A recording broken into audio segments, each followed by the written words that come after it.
नमस्कार दोस्तों, स्वागत है आपका हमारे YouTube चैनल एडी एजुकेशन में। विजय पथ बैच चल रही है आपकी और राज तिलक बैच भी इससे कनेक्टेड बैच है।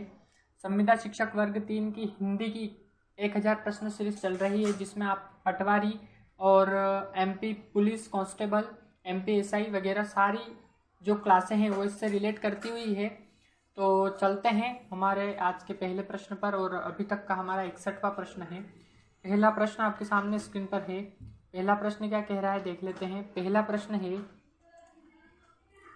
कि देवनागरी का सर्वप्रथम प्रयोग कहाँ हुआ। ठीक है, देवनागरी जो थी लिपि उसका सर्वप्रथम प्रयोग कहाँ हुआ है। तो इसका पहला ऑप्शन आपके सामने स्क्रीन पर है।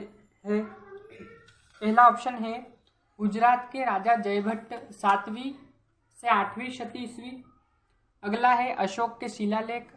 तीसरा वाला जो ऑप्शन है वो है बड़ौद नरेश ध्रुवराज की राजज्ञाओं में। और चौथा वाला जो ऑप्शन है वो है राष्ट्रकूट नरेशों की राजज्ञाओं में। मतलब देवनागरी का सर्वप्रथम प्रयोग कहाँ हुआ। तो इसका जो सही आंसर होगा वो होगा गुजरात के राजा जयभट्ट 7वीं से 8वीं शती ईस्वी में हुआ। ठीक है, पहला वाला जो ऑप्शन है वो इस प्रश्न का बिल्कुल सही आंसर है। अगले प्रश्न पर चलते हैं। अगला प्रश्न आपके सामने स्क्रीन पर है। अगला प्रश्न क्या कह रहा है। अगला प्रश्न है मराठी और नेपाली किस लिपि में लिखी जाती है। जो मराठी है वह और नेपाली ये किस लिपि में लिखी जाती है। पहला है देवनागरी, दूसरा है कुटिल, तीसरा है शारदा और चौथा है गुरुमुखी। तो मराठी और नेपाली जिस लिपि में लिखी जाती है उस लिपि का नाम आपसे पूछा है।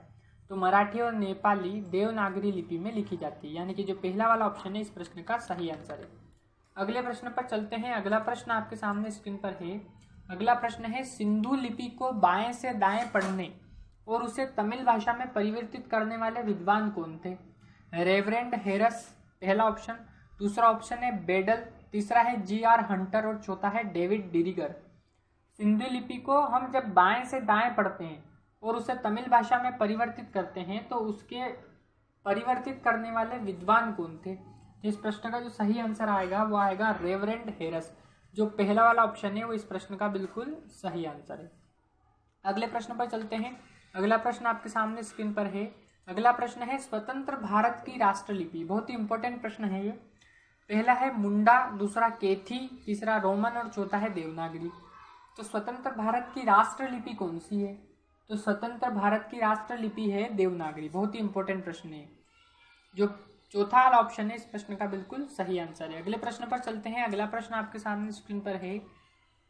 हिंदी साहित्य सम्मेलन का संस्थापक कौन था। मदन मोहन मालवीय, पुरुषोत्तम दास टंडन, श्याम सुंदर दास और प्रभात शास्त्री। तो हिंदी साहित्य सम्मेलन के जो संस्थापक थे वो कौन थे। तो पुरुषोत्तम दास टंडन। बहुत ही इंपॉर्टेंट प्रश्न है ये भी। दूसरा वाला जो ऑप्शन है इस प्रश्न का बिल्कुल सही आंसर है। अगला प्रश्न आपके सामने स्क्रीन पर है।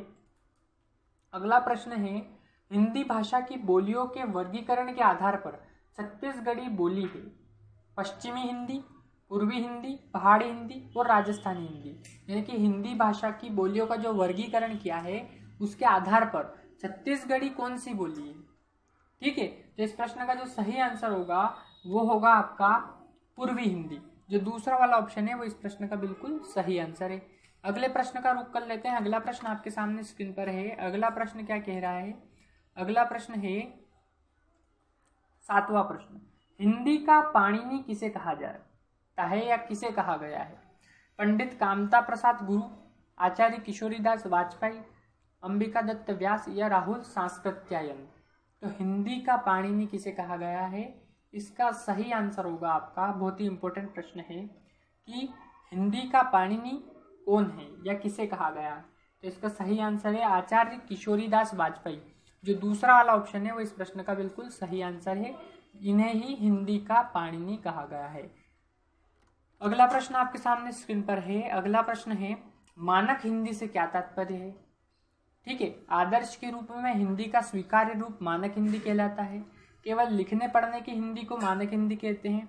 साधारण बोलचाल की हिंदी को मानक हिंदी कहते हैं, या फिर मध्यकालीन साहित्यिक पुस्तकों की हिंदी को मानक हिंदी कहते हैं। तो इस प्रश्न का जो सही आंसर होगा वो होगा आपका आदर्श के रूप में हिंदी का स्वीकार्य रूप ही मानक हिंदी कहलाता है। यानी मानक हिंदी से जो तात्पर्य है वो है आदर्श के रूप में हिंदी का स्वीकार्य रूप। जो पहला वाला ऑप्शन है वो इस प्रश्न का बिल्कुल सही आंसर है। अगला प्रश्न आपके सामने स्क्रीन पर है। अगला प्रश्न और आज का आखिरी प्रश्न, गोवा की स्वीकृत राजभाषा क्या है? ठीक है, गोवा की स्वीकृत राजभाषा क्या है? कोंकणी, पुर्तगाली, मराठी या गुजराती? ठीक है, तो कोंकणी, पुर्तगाली, मराठी और गुजराती, इन 4 ऑप्शन में से आपको बताना है कि गोवा की स्वीकृत राजभाषा क्या है, यानी राज्य में राजकीय कार्यों में उपयोग होने वाली, कार्यालयों में उपयोग होने वाली भाषा कौन सी है, उसे ही हम राजभाषा कहते हैं। तो गोवा की स्वीकृत राजभाषा जो है वो होगी आपकी कोंकणी। जो पहला वाला ऑप्शन है इस प्रश्न का बिल्कुल सही आंसर है।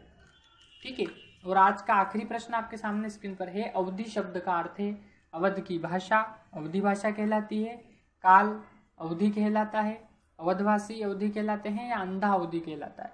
तो अवध की भाषा ही अवधि भाषा कहलाती है, यानी अवधि शब्द का अर्थ है अवध की भाषा। जो पहला वाला ऑप्शन होगा वो इस प्रश्न का बिल्कुल सही आंसर होगा। ठीक है, जो पहला वाला ऑप्शन है इस प्रश्न का सही आंसर है।